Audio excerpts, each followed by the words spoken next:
The Lord be with you. And with your spirit. A reading from the Holy Gospel according to Luke. Glory to you, O Lord. As Jesus and his disciples were proceeding on a journey, someone said to him, "I will follow you wherever you go." Jesus answered him, "Foxes have dens and birds of the sky have nests, but the Son of Man has nowhere to rest his head." And to another he said, "Follow me." But he replied, "Lord, let me go first and bury my father." But he answered him, "Let the dead bury their dead, but you go and proclaim the kingdom of God." And another said, "I will follow you, Lord, but first let me say farewell to my family or home." And Jesus answered him, "No one who sets a hand to the plow and looks to what was left behind is fit for the kingdom of God." The Gospel of the Lord. Praise to you, Lord Jesus Christ. Our life is sequela Christi, the following of Christ. Because Christ is our model, we have been damaged, and God the Father wanted to repair us. That's why He made a form us. And then we are formed after Jesus. Spiritually, interiorly, morally. He's the model. He's the form us. Agad ko na nung makita ni Yahweh, God the Father kay Jesus, makita iya sa aton. Kag i-welcome niya kita sa iya kingdom because we are more and more like Christ. Ang ginatanaw niya, hindi ako, daan ako. Ang tanawon niya, ang bag-o nga ako, which is patterned after Christ. That's why our life, when we were baptized, we have been initiated to sequela Christi, following of Christ. That's why in the gospel, follow me, follow me, follow me. Si Trump may mga 62 million followers sa Twitter.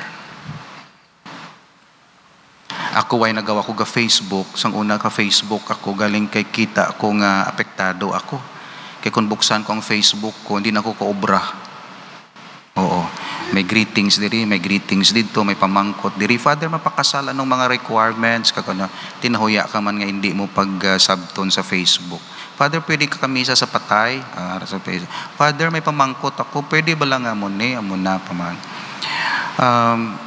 Pwede man na. Do evangelization man na. Pero kung mag-start ka pungko dira, kag may ubrahon ka nga iban, di mo na maubra. Kaya masabat ka na lang. Kag luwas sa sabat, malingaw kagid.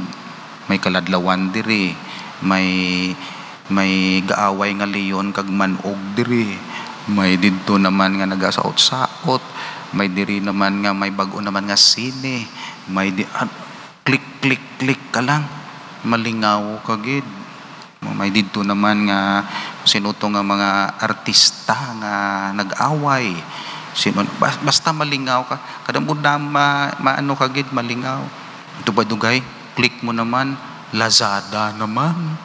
So mangita ka naman sa mga lapel. Oh, lapel na naman. Kag kung ano dira. Hindi ako against advertisement. Pero namin kong impact sa akon personally. Hala, wala tuo, wala diri, wala mo naman na. Okay? Kabisan wala ka na needs, makreate ka sang needs mo.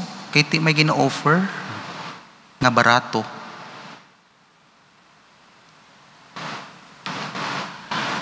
Hindi ka nakabasa Bible. Hindi ka nakameditate. I-justify mo na lang ang time mo. Sige Lord, ang evangelization man no, kagkadamo na lang. Hindi ka naka-follow kay Jesus. Tungkol sa namudang o mga concerns and goods and goodness nga makita mo. So, paano kita apply natin din follow kay Jesus? May 3 katawo. On a journey si Jesus to Jerusalem, to the cross, to the passion of Christ. And then there are those who listen to His preaching, touched by His preaching. Gina-idolize nila si Jesus, His humility, His holiness, and His promises of bread, okay, abundance, health. And then He has the power over the powers of evil. Okay, so, wow, ano ni nga klase sang tao. And then, may isa ka tao nagsiling sa iya, I will follow you wherever you go. Habaw, emotional siya. Emotional. Bagong yanggaw. Bagong emotional gid. Bayaan niya tanan. Ma-follow kay Jesus. May ara na akong kaisa, after sang vocation campaign, baw ka namin maghambal ang seminarista, ka-convincing gid. Namin gid. Tapos ang mga fourth year mga high school, gusto na magpalari tanan. After sang vocation campaign, gusto na magpalari. Okay? Panumduman nyo, anay. Father, gusto ko magpari. Na siya, na-convince siya. Sige. I-pray, anay. Ibalik ka dire, ha? Makitanay kita after a week, ha? Pangkutunta ka. After a week, ipamangkot ko. Mapari ka na. Yan, di na lang, Father, Wala kita judge. Pero namin ko, it's an emotional thing. Pareho sa niyo. Lord, gusto ko magsunod sa imo. Gusto ko magpari, gusto ko. Hambal ni Jesus, balikid siya ni Jesus, na inimagine ko siya niya. Foxes have dens, and birds of the sky have nests, but the Son of Man has nowhere to rest His head. Are you ready? Nabayaan mo ang imo comfortable life to follow. Ka-honest kay Jesus. Kung mag-amusin wala sang mabakala sang insurance mo. Kung amuhon mo kaka-honest ka sa iya, tapos gamaligya ka insurance, why mabakal na? O nga baligya ka sang imo merchandise, tapos ang imo ihambal ya, ang damage sang merchandise mo, why mabakal sina? Pero kay Jesus, follow me, tapos ang ihambal ya, negative. Sunod ka sa akon, pero antos ka. Why masunod sila? Very honest si Jesus. Pero why yung gina-discourage? Meaning to say, do not be emotional. Discern maayo. Pangkutay mo kaugalingon. Willing ka bala sini. Vamos sini. Kung kaisa mga commitments naton, kinanglan paminsaran maayo.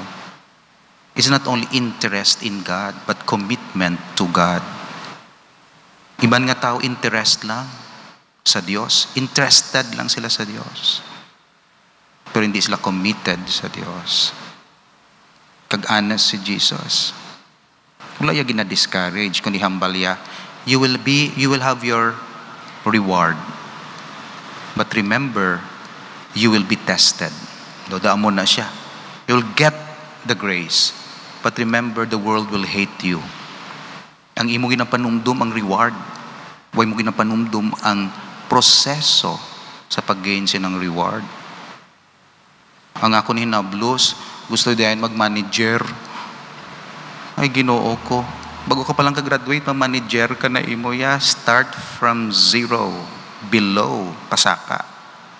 Di ka maghandom da. Tapos, manegosyo. Pag negosyo, ginaisip niya na ang ganansya. Uy, ang kapital mo, panumdumaway, pag mabalik na. Di ba may amuna? Gauna siya. Anong nami sa punta mo na? Nagulam siya sa akon sang kwarta. Bakal niya sang basta. Pagkatapos, ang ginaisip niya, ang ginansya, ba ko, ibalik mo kwarta ko, ha? Wala mo na. Tuod na. Di ba makarelate kita nga, gaabanse ka sa premyo, pero hindi ka willing magdalagan, sacrifice. Gusto mo magtaas dayon, pero hindi ka willing sa barko. Gusto mo may moya magkapitan. Halan ka o mag-engineer ka sa mga tuktok sa barko. May kuya na anad dito. Ate, mag-amo kasi na, ginaya. The same kay Christ. Gusto naton premyo? Foxes Foxes have dens and birds of the sky have nests, but the Son of Man has nowhere to rest his head. I don't know what's the reaction of this person. Nagsunod siya kay Jesus o kung nag-withdraw siya. Second, may isa naman nagpalapit, hambalya. Hindi mo magpalapit, ginambalan siya ni Jesus. So ikaw, follow me. Pero wala siya yan, nag-volunteer, nagambal si Jesus. Ikaw, pwede ka, follow me. Nambalya dayon kay Jesus. Lord, let me go first and bury my father. Butang balon, importante man, Lord, thank you ha, kikinbitar mo ko, unahon ko anay pamilya ko